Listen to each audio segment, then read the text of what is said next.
what Monster's doing and what we doing with the Big Three, like peanut butter and jelly, you know what I mean, go together.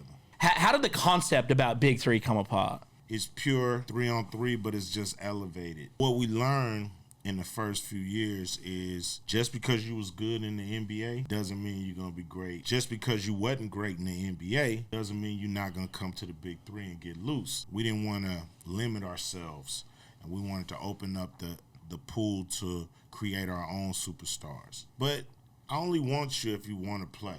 You got to bring your game. You got to still have like a chip on your shoulder. You can't be satisfied. It's no pickup game. Dudes really want to win. It's all going to play out over the next few weeks, and we'll see who's going to the Bahamas. That's where the final is. And the playoffs. That's where everything happens. Yeah, playoffs and championship in the Bahamas. It's a great way to reward our best players.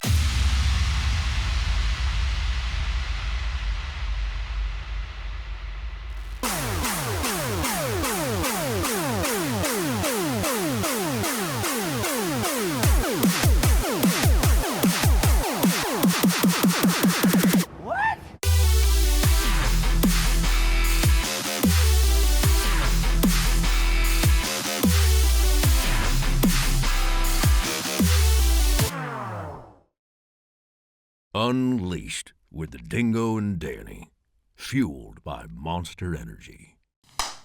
That's our slate. We don't got no fucking movie stuff here. We don't. I done seen worse than that. So don't worry about it. We've been on some gorilla shit before. It's kind of an embarrassment to have Ice Cube on, and it's just the old alligator arms here. Bam. Yeah, don't worry about it, man. We're good though. Yeah. And we're off. We're here, so it's an interesting episode. We're in Chicago. We got Ice Cube right here, the owner of Big Three, and a slew from writing, rapping, directing, producing, super dad, entrepreneur, king of the world, king of LA. Like, it's an honor to have you right here. We got Danny Cass, two-time Olympic silver medalist. What's up, man? And I brought my own American hero, so we got two American heroes, two legends, and one person from the boat on Australia that's happy to be here. So we're here. We're in Chicago. We're in the Windy City. It's Big Three, man. You had kind of a rough year of being canceled and having to come back. How's it been coming back, and how's everything going this season? Well, last year, COVID hit us hard. It hit the whole world, and we couldn't have a season. We tried everything in our power to have a season, and it just didn't work out. And, the safest thing, best thing to do was to shut it down. So it was all about survival, trying to survive, make sure the league, which is only 4 years old, we were going into our fourth year in 2020. And, things were starting to look like we was rolling downhill. And then COVID hit, and now we're still pushing the rock uphill a little bit. So it's cool to be back 2021. We more than halfway through our season. And, so we want to finish strong, and happy to be in Chicago. Man, I feel like just in life in general, we're having to deal with hurdles no matter what it is, right? Mm-hmm. Whatever industry you're in, whatever athletes, people competing at the Olympics, it's like everything we do today, if you're on a movie set, everything has changed in the last 12 months or 18 months. And I think these things we have to continue to deal with. How did the concept about Big Three come apart? 3-on-3 basketball has been in my life forever. I started to play when I was young, and we started 3-on-3. You do more 3-on-3 than 5-on-5. So it's been right there under the surface, and so nobody ever elevated it to the pro level. And we were like, why not? Like, especially for guys who may have had a stint in the NBA and still got game, still got attitude, and just want to still show what they got. So we start thinking, brainstorming. When I say we, it's me and my partner, Jeff Quantnitz, who's a co-founder. So we started to kind of conceive what would this league be? What would it look like? What would it feel like? We wanted to make sure it was a player-driven league, player-friendly league, and that we did everything we could to empower the athletes. So, we started conceiving it in 2015, and then 2016 we started to put the plan together, and then we launched in 2017, and we ain't looked back. Who were some of the players you called and you're like, hey, we're putting this thing together? Because it almost feels like there is a slew of obviously ex-NBA players, but then also some street ballers that you've kind of mixed it, right? Yeah. What we realized, when I first started, we was like, only ex-NBA players. Yep.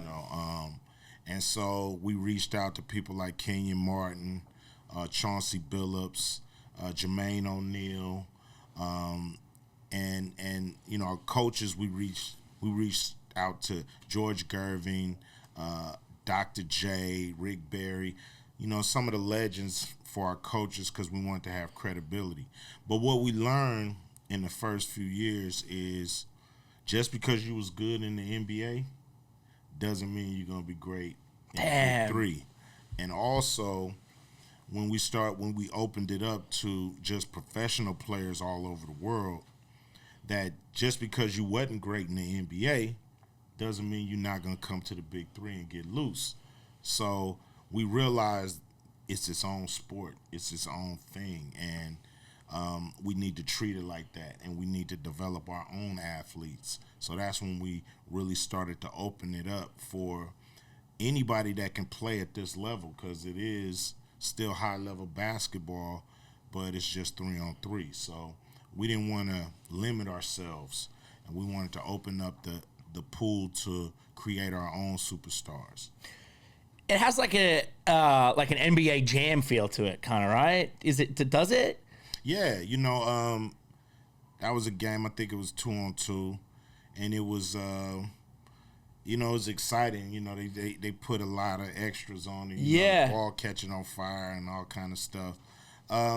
It has that. To me, it's pure 3-on-3, but it's just elevated to a professional style. And so that's to me, the best way to explain it, because 3-on-3, you can't have it and just do kind of a game without having the street element to it. You know what I mean? Without having the rules that go down in the playground, some of the rules that go down in the backyards and in the schoolyards. You still had to have that element. And when you look at like what FIBA's doing, which is the amateur version of 3-on-3, it's what we've seen in the Olympics. Their version has no street flavor. Can we talk about that? Because it's like very, standard and very dry. That's what I wanted to ask you. Like, what was your opinion on the 3-on-3 in the Olympics? I'm happy that it's in the Olympics because it just shines light on the sport. It lets people know that 3-on-3 is actually more popular around the world than 5-on-5. More people play 3-on-3 than 5-on-5. And so to see it elevated to that level is great. And it also was able to show the difference between an amateur version of 3-on-3 compared to the pro version. Yep. So you're able to see, what both versions look like, so you can know the difference. And the Big 3, without a doubt, is the best 3-on-3 league in the world. Facts. So you touched on something there, like for us, so Danny was in the 2002 Olympics and got silver medal, and then got silver in 2006, and that was for snowboarding. That was the light got shined on it. Was 98 was the first year, but 2002 they swept the podium. It was like the first American sweep in how long? Like 56 years or something since America swept some figure skating or some shit.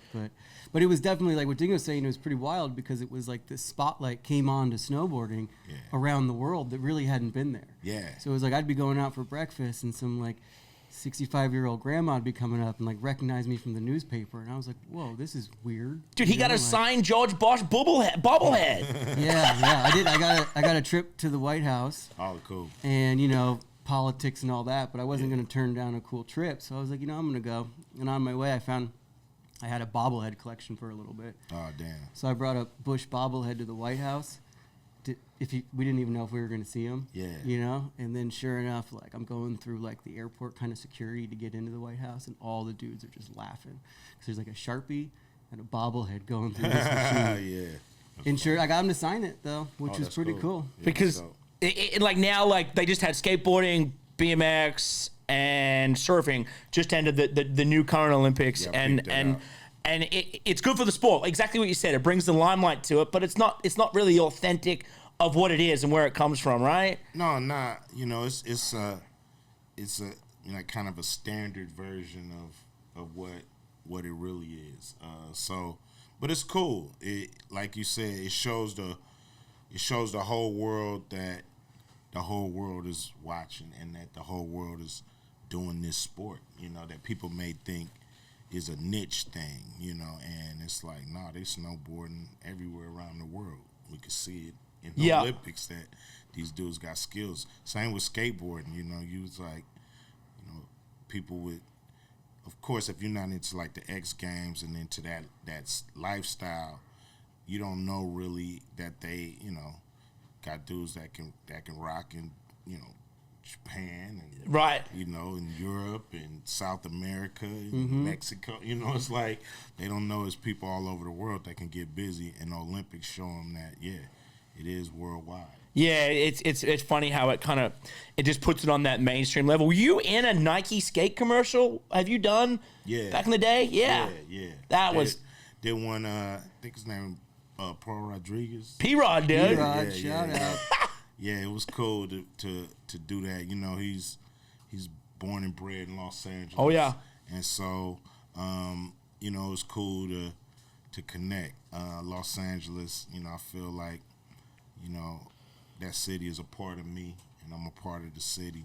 So anytime I connect with some of the other youngsters that's coming up that's representing the turf, representing the soil, then I love to get down with them.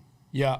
You know what's crazy is you did such a good representation of Straight Outta Compton with the way that you. I mean, it was a story about your life and a part of your life growing up as a kid. I actually got to interview your son and the entire cast on Sirius XM for the movie, right? So they all kind of came in, and O'Shea was telling me the story about how he showed up for casting, and he was talking to some guy, and the guy's like, and O'Shea's like, oh, who you here? What role are you going for? And the kid's like, Ice Cube, and O'Shea's like, oh, me too. Oh, yeah, he got pissed. He was like, they had 5 dudes in there thinking they was gonna be Ice Cube and shit, and he was like, hell nah. That's when he said, I gotta represent. You know what I mean? It's like I gotta represent for the family. I gotta show up. I gotta take this shit from everybody. I mean, he showed up all right. Yeah, without a doubt. Man, how was it for you to be able to you were able to produce the movie? And your son star in it, and then basically portray LA and like the way that you grew up and the way that you saw it. Like, what did that mean to you? Like, like that was like a full 360 for you, right? Like, you had probably a lot of weight on your shoulders on that one. Yeah, it was crazy to just be a part of it on all levels. You can bring it in. I'm cool. I don't need it. I'm not gonna use it. It's cool to just be a part of it on all levels. And it is surreal.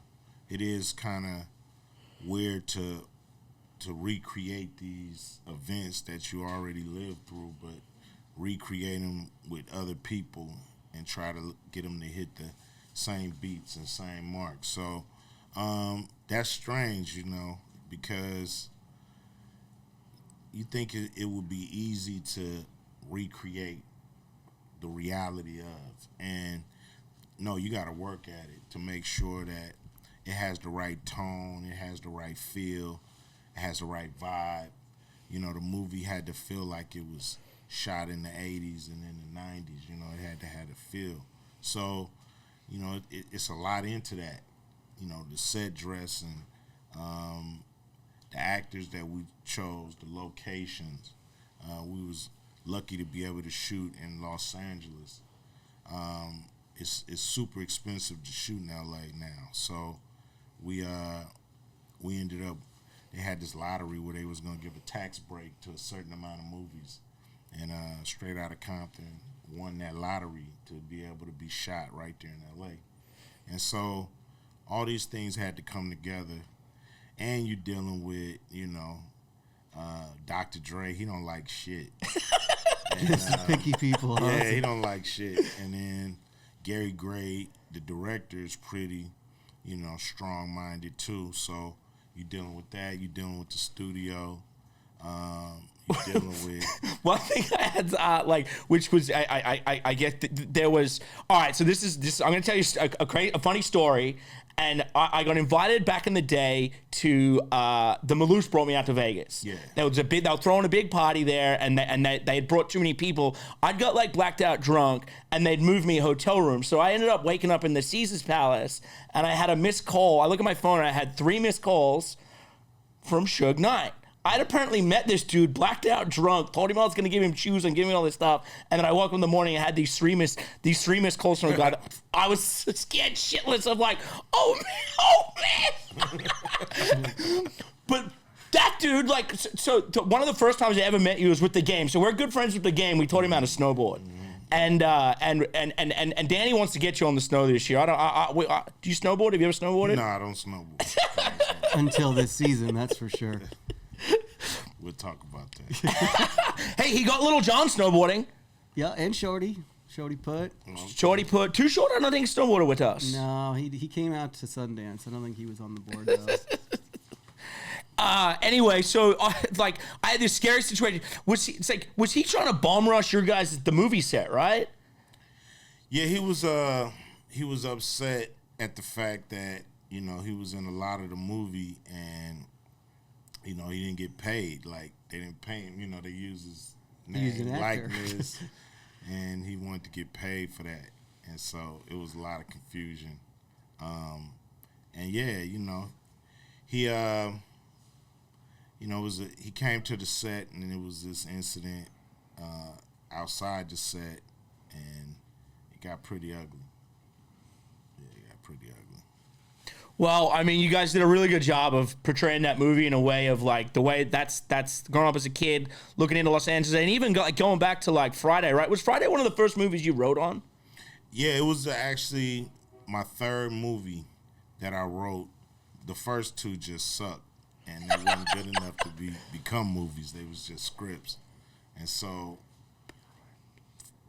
Friday was the third one. Wow. And yeah, I wrote it with DJ Pooh, who had produced a lot of my records, my early records. We actually know Pooh pretty well, too. Yeah, Pooh's cool. And he's a genius, actually. He really is, huh? Mad scientist, yeah. Yeah, he really is, huh?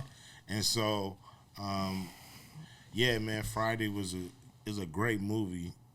We shot it in 20 days. We shot that movie in 4 weeks. That doesn't happen. That doesn't happen in today's world, right? Well, it depends on what kind of movie you on. Sometimes they guerrilla it, but it's just to have a movie come out that good, and to be shot that fast is pretty incredible. Debo was actually a monster guy. He was a long-time monster guy. So sorry and condolences on that one, but man, that guy was a fucking legend. Without a doubt, man. He was a dude who used what he got, man. To go a lot of places. If you look at all the actors that he acted with, man, some of the biggest names in Hollywood that Tiny, had did a movie with, dudes that I haven't even did a movie with, so, he was a big deal. And it was cool that, people knew him as Debo, the character that I wrote for him. And I had him in mind when we wrote that. So it was just cool to see him just run with it, and he was a dude. He'd turn into Debo on your ass like that. You know what I mean? So, yeah, everybody in here nervous and shit. Really? Yeah, on set, just anywhere? On set, yeah. I had to tell him one time, Tiny. Don't scare the crew, man. Let's make this movie, man. I don't want nobody wanting to go home. Who's calling? It's my partner, Jeff. But yeah, I'm like, man, don't scare these people, man. You know what I mean? We trying to make a movie. That's he playing. He having fun with he knows what he's doing. They don't know he's big motherfucker. You know what I'm saying? Obviously, growing up writing music, was that an easy transition for you to go into writing screenplays, or that was something that was? It's obviously a different style of writing, but in your headspace, is it kind of the same? Yeah, I mean, easy is the wrong word because, the first couple of scripts wasn't that good. So it was a process to get there.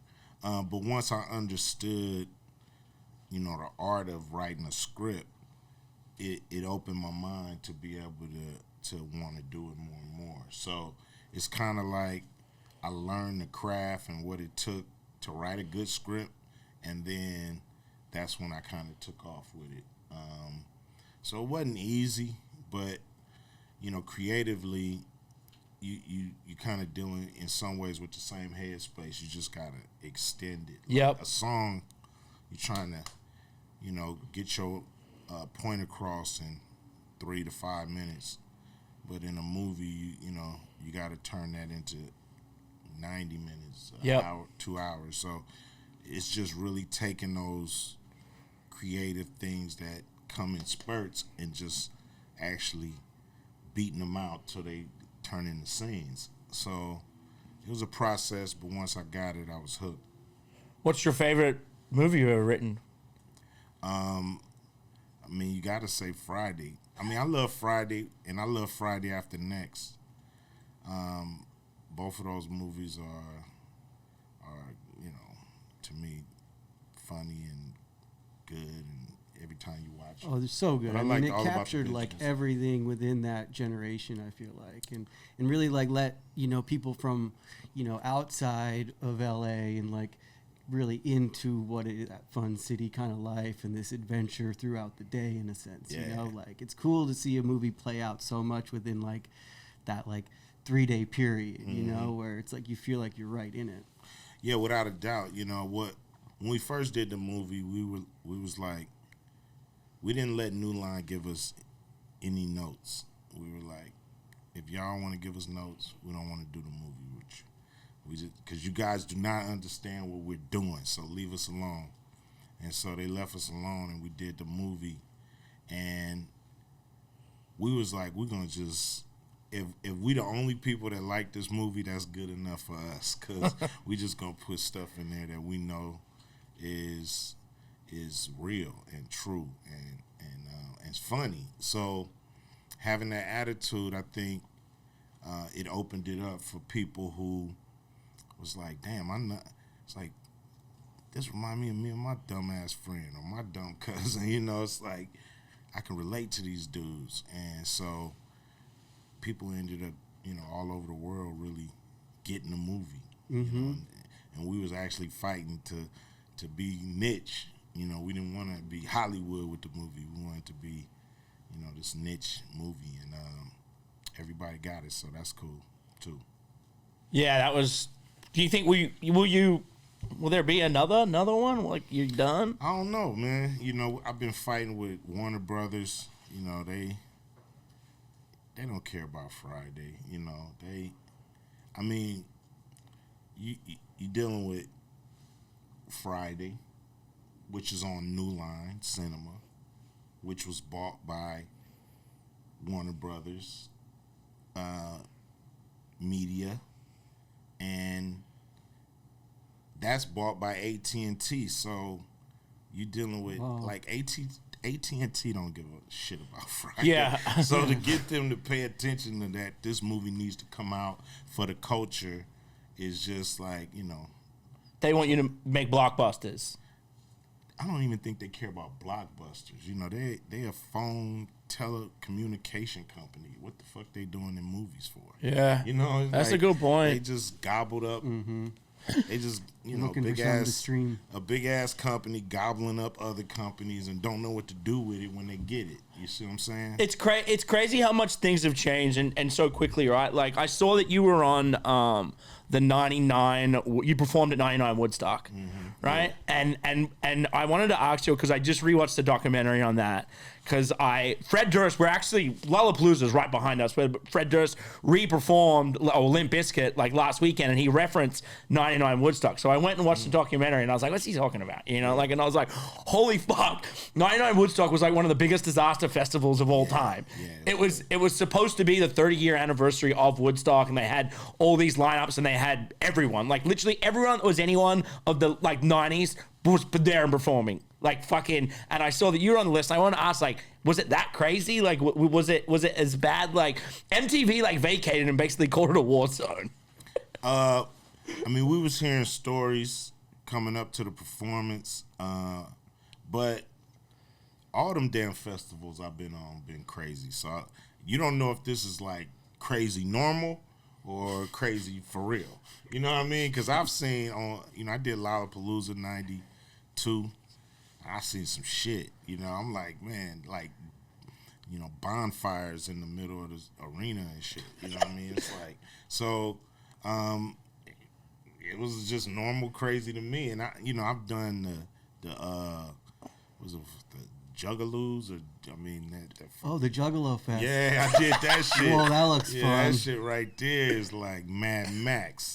I've only seen videos of the crowd in that one. I've never actually seen music going down there. That's that right there. You don't know what's going on. That must have been a weird scene riding in the bus like for that one. You went into the apocalyptic.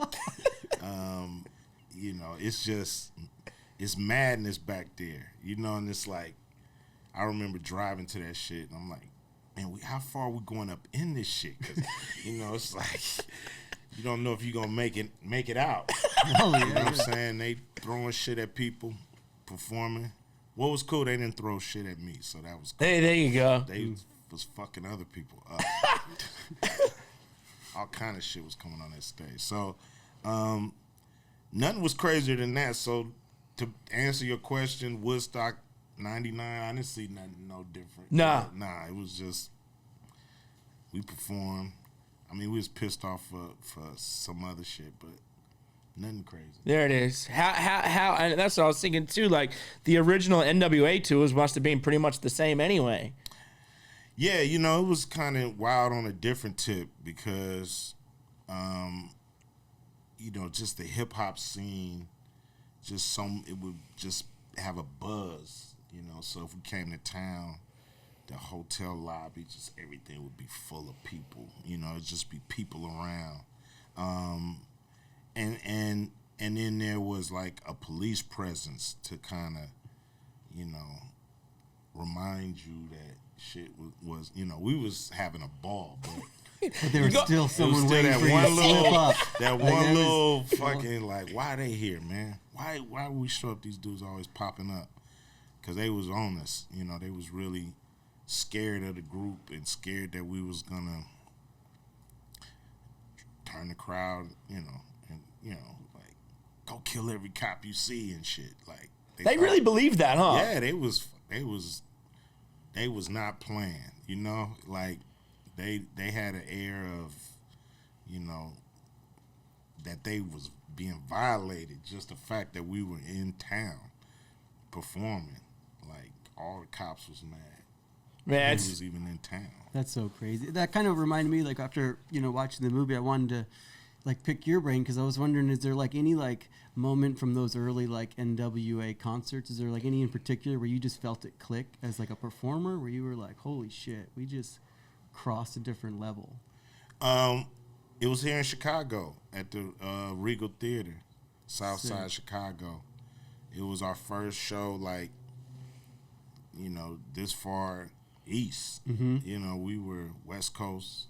We was doing West Coast gigs, but then it was like, they want you guys to perform in Chicago with Big Daddy Kane and like the like upper echelon of hip hop. So we got there and everybody did good, but we killed it. I'm like, man, they love this shit we doing. Mm-hmm. So it kind of clicked as a performer then. And it's a trip because we forgot one of the records, and Common opened up for us. and he actually drove us to the record store because he was just new. He was like he was your Uber driver? local. He was a local. No, he was just a local that was a fan of everybody there, and he was opening up.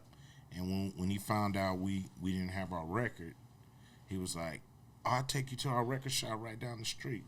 So we just jumped in his hoopty and just drove up the street and went to the record store. So that was cool because, seeing him grow in the game. And, when we did Barbershop together, we did the third Barbershop together. And he reminded me of that story.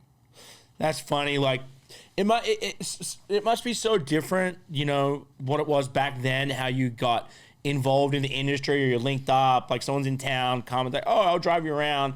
Today, it's like, I feel everything's just connected on social media. There's no one, you don't hear stories like that too much anymore, I feel like.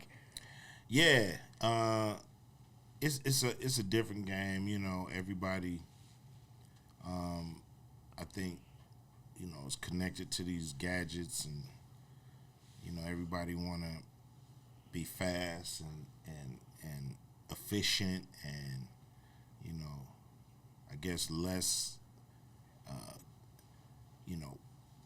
human to human contact, that you used to call people, my phone ring all day with different, folks from Chuck D to, anybody. Just you used to be able to memorize people's phone numbers. That, so now you just get a text or you get an email. It's just not the same on hearing, these dudes' voices that you're in the game with and being able to, just be on the phone for an hour just talking shit. You know what I'm saying? Them days is kind of leaving us where people want to just get on the phone and shoot the shit. And, now it's like I'll text you, I'll email you.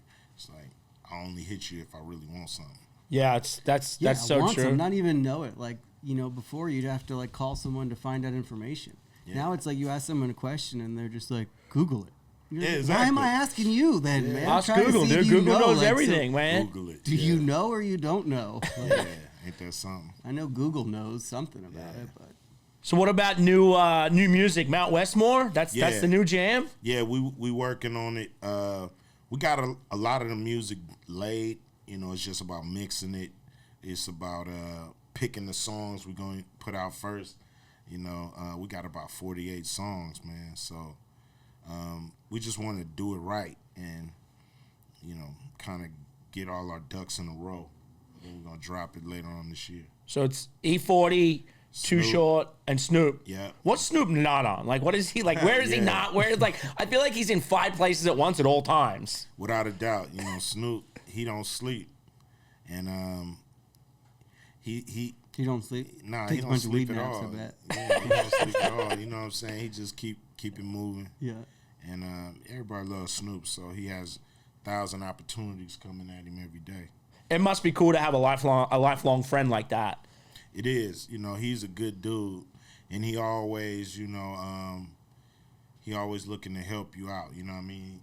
Even if he just know a number or know somebody, and he hear you need something, he'll be like, well, I know a dude, let me hook you up, and he'll go the extra mile to make sure it happened. And, that's a good dude because he don't have to be like that. You know what I mean?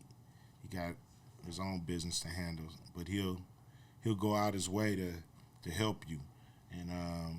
And so that makes you like do the same, go out your way. Snoop asks you, could you do something? It's like you got to go out your way to make sure it happened because he's gonna go out his way to make sure it happened for you. So who picks the songs that get to go? How's the process? A lot of the music was picked by Too Short. He's still connected with a lot of producers around the country. So he was picking some dope tracks, and then we all jump on it, E40, me, Snoop, Short, and then we just sit there and listen to them and figure out which ones should go. It's a back and forth.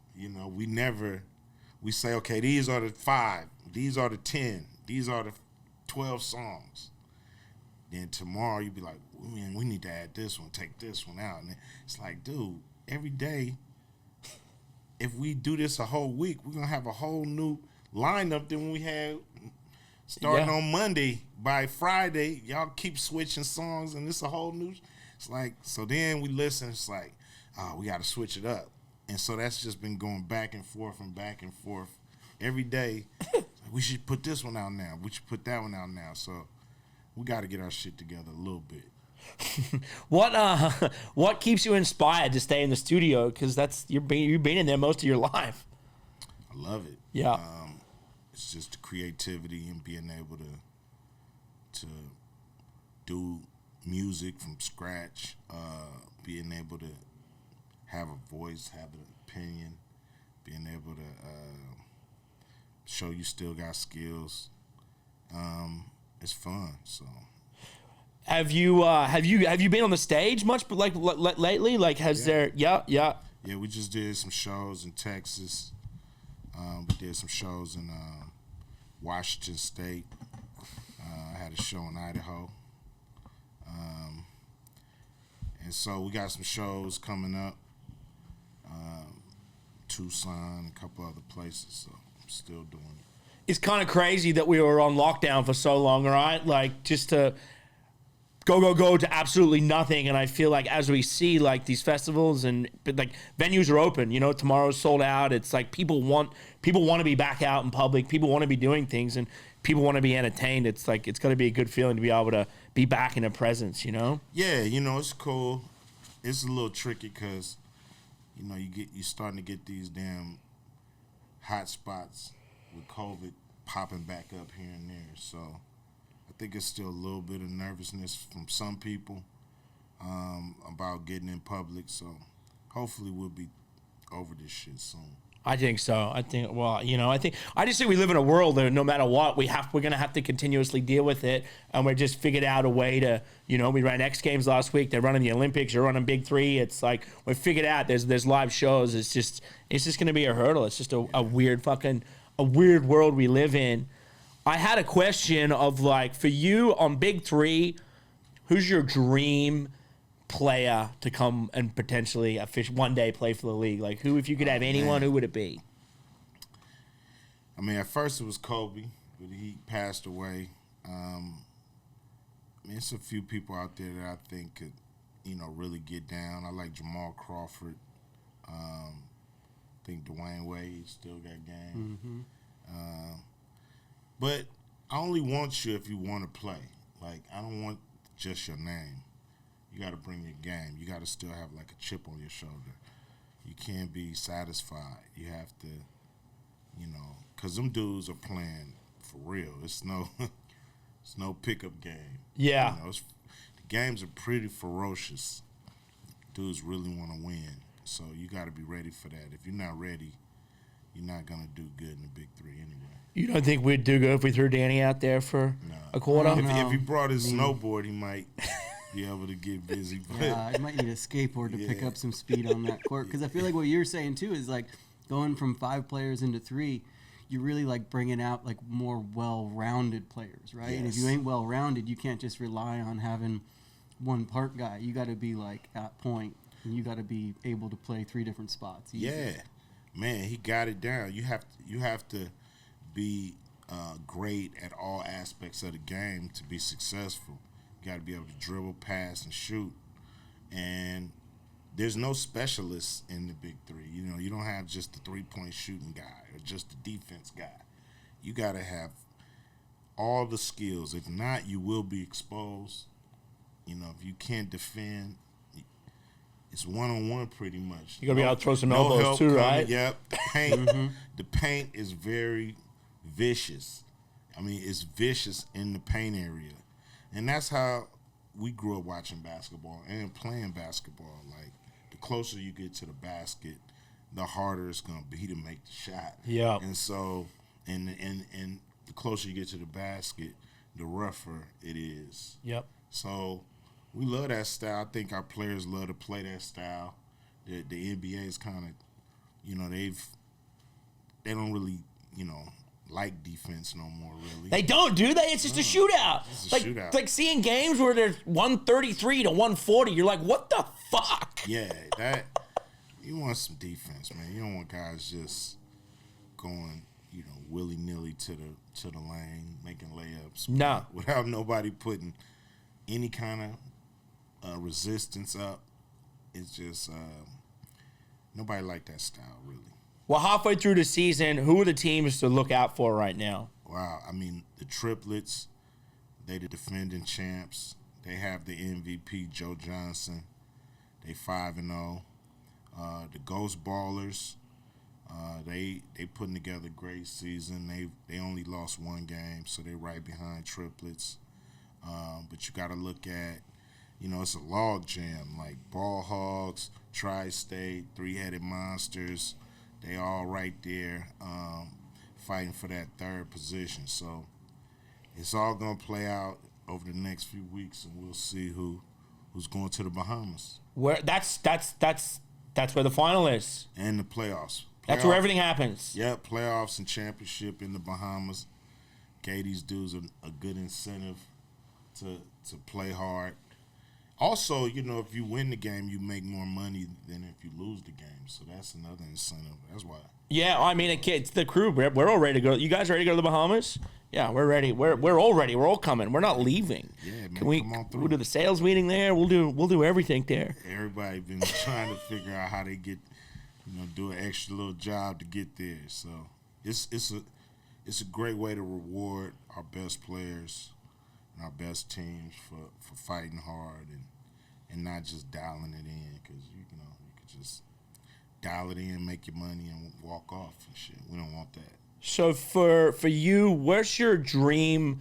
What's your dream for the Big Three? Where's it end up? Where does it keep going? Like, where's the evolution there? My dream is that it lasts just as long as the NBA. Boom. And it continue to grow. We want to expand. We got 12 teams. We want to have 16. Then get bigger, have more games. And also we've talked about having what's called the Big Cup, like the World Cup in soccer, but we'll have it in 3-on-3 basketball. That's a cool idea. Just invite, teams from around the world to compete, see who's the best outside of the Olympics in the Big 3 style. Sick. So we're super appreciative here of your Monster Energy. We're stoked that you're part of the family now. Oh, yeah. We love Big 3. What happens is Danny has this little lightning round we always try and wrap up with. Okay. And you've got 3 seconds to answer every question. No, I'm just kidding. You can 3 seconds. Yeah, there's no bells. Okay. No, there's bells. I'm just kidding. Okay. Okay, first question. Everybody wants to know the last show you binge watched. The last show I binge watched was Black Mirror. Oh, that's a good one. Dude, I kind of had a Black Mirror moment in the hotel last night. Where I can say it because we'll be gone, but we're at the Hilton Chicago, and it's definitely fucking haunted. Yeah. I felt some weird shit happen last night. Well, you know what? I got it. Well, that's a TV show. Yeah. I watched that Bar Rescue shit too. I put some time in. He's good. He's good. You'd be good on that. You'd be a good a guest appearance on there, fucking screaming at people. No, I'm good. Clean your drink, clean your glass. I'm cool. What's your favorite Los Angeles sports franchise ever?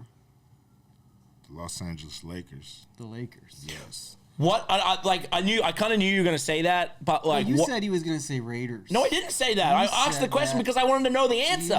I didn't say. Are you still a Raiders fan? Big time. I'm the president of the Raider Nation. Boom. See, he fucking cares about him, dude. All right. So what about the best Lakers team? Oh wow, the best Lakers team is Showtime Lakers with Magic, Kareem, James Worthy, Byron Scott, Michael Cooper, Magic Johnson. That's sick. Yeah. One of those guys might be in this next question. What's your favorite basketball player of all time? Magic Johnson. Magic Johnson. Without a doubt. Yeah. Favorite businessman, favorite entrepreneur, favorite everything. Yeah, he's a good dude. So I was outside the hotel, and there's like people lined up with all sorts of like sports memorabilia down there. And there's like old like Nike posters and stuff, and they're just waiting for people to come out and get signed, right? Yeah. So what do you think's the most sought after autographs this stop? Wait, say that again? Like the most sought after autographs, besides your own and ours, of course, downstairs. Nobody asks for ours, dude. I think we kept walking by him. Dr. J or Iceman George Gervin. That's the poster I saw with the Iceman. Yeah, them two is the ones you want to get. Rick Barry, too. Okay. Yeah, Rick Barry. I'm going to get all their autographs tomorrow, I'll tell you what.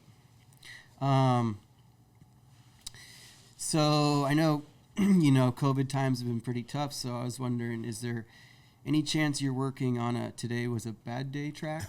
Nah. No, I don't think people need that one.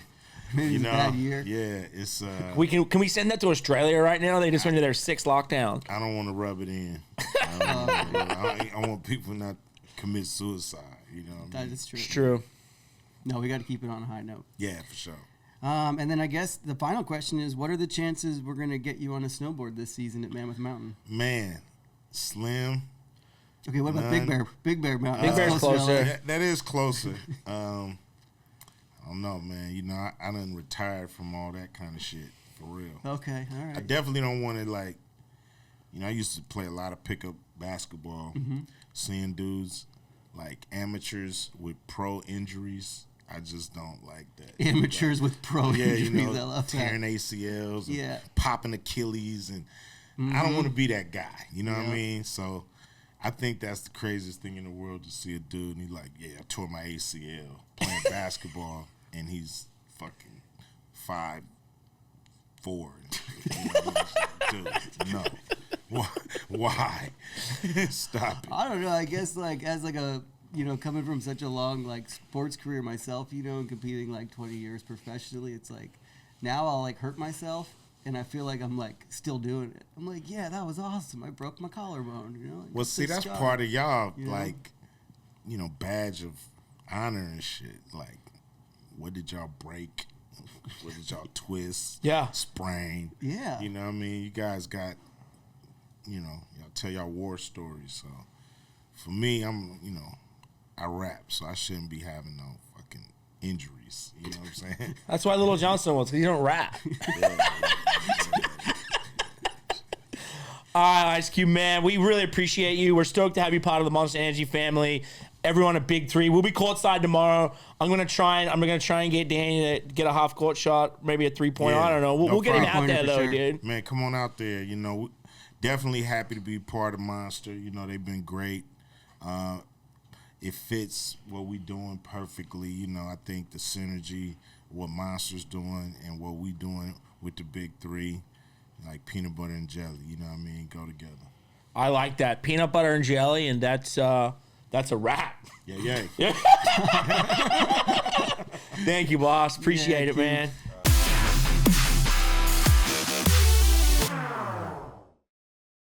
Unleashed with the Dingo and Danny. Fueled by Monster Energy.